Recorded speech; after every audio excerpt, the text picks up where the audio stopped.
Their grief is plainly visible in their faces. Grief over scenes like this in Beijing's Tiananmen Square.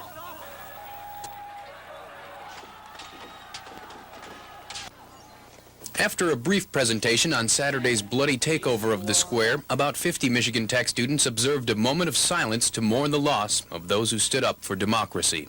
Everybody wears black band and the white flower to show our deepest grief for our heroes in Beijing.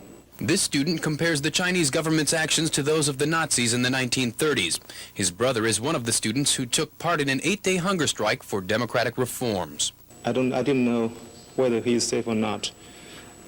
Although I have been very worried about him, but I would be very proud for what he have done for the democracy and freedom in China.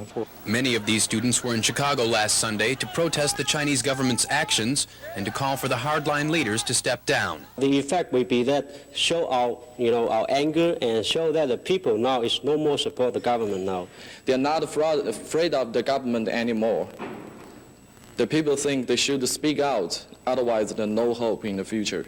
This Michigan Tech professor was in China on business during what he called the happy times of the demonstrations, and his reaction to the military action is also one of shock. It was overwhelming as far as I was concerned. Having been there over the last 2 weeks, it was just overwhelming.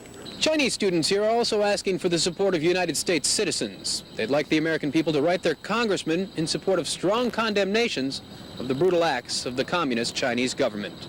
Nick Sawyer, TV6 News, Houghton.